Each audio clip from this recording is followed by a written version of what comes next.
Hello, once again, welcome to a brand new video for this week. This is S. Sudarshan, your career coach representing Right Careers. In case you have subscribed to my channel, thank you so much. And once again, thank you so much for all the feedbacks that you have been giving.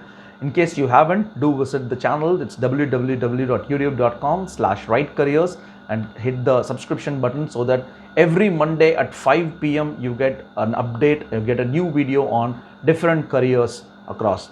Right, moving on to this week's topic, I think it's a very unique topic I have taken. Before that, a small thing about Vijay Dashami, and today being an auspicious day with regards to Vijay Dashami, wish all the students all the very best in whatever career that you choose. Let this be an auspicious and new beginning for all of us. Right, moving on to this week's topic, a unique one I told you. This is a slightly different one as well. We have been discussing about this national education policy for quite some time. 5 videos of my first formative videos have been about national education policy. In one of the recommendation that this policy has made is about introduction of coding at school level, introduction of programming or coding at school level, especially at primary level.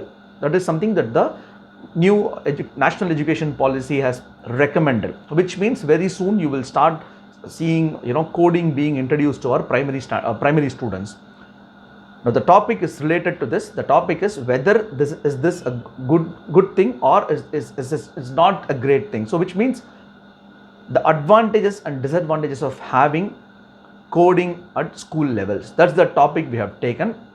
Before we move on to advantages and disadvantages, a very small brief about what this coding all about and what is the scenario that we have today. Right. Now today, if you look at it, from morning to evening, we are all surrounded by gadgets, right?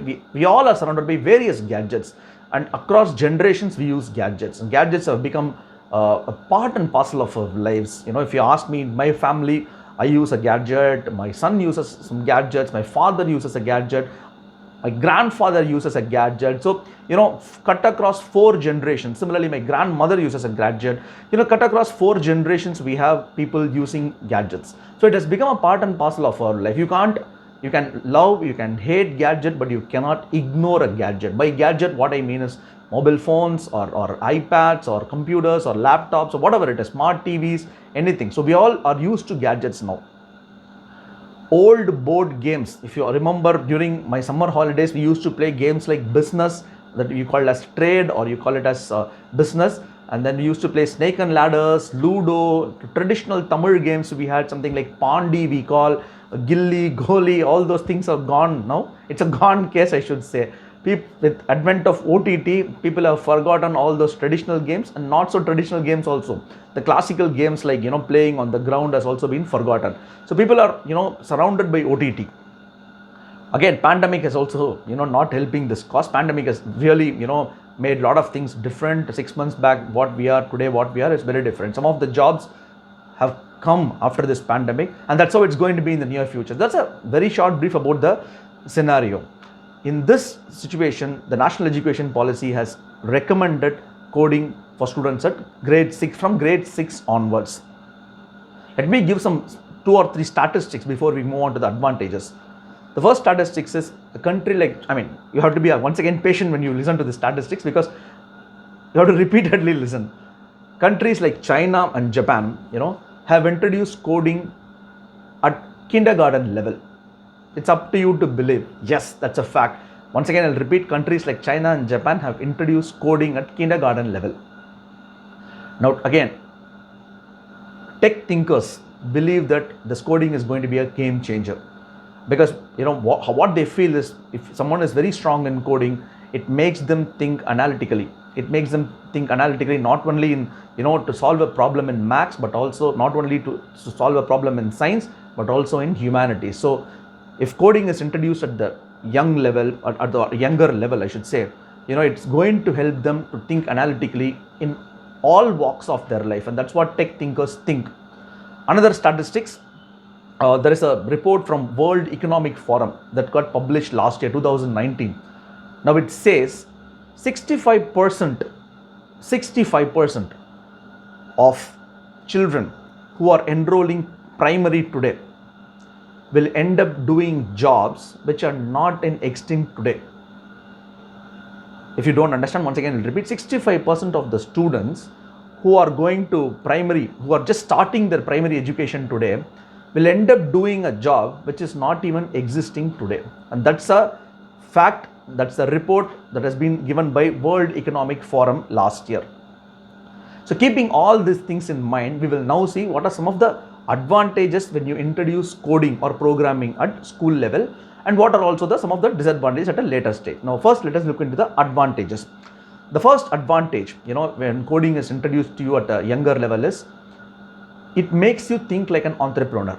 Now how entrepreneur is like a businessman? It makes you think like an entrepreneur. How? First of all, when you do coding, it helps in developing an idea. Now what entrepreneur does? To start any new venture, an entrepreneur thinks.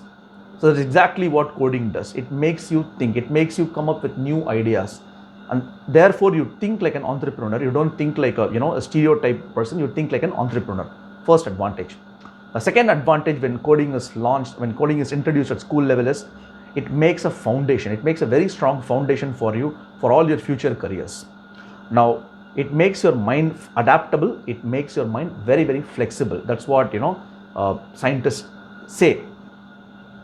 Third advantage is it brings in an ability to create and innovate. So as we discussed in the first point, you think and you also innovatively think. Today innovation is very, very important in whatever aspect that you have to do, and therefore it really makes you think innovatively. It develops your imagination skills, which is great.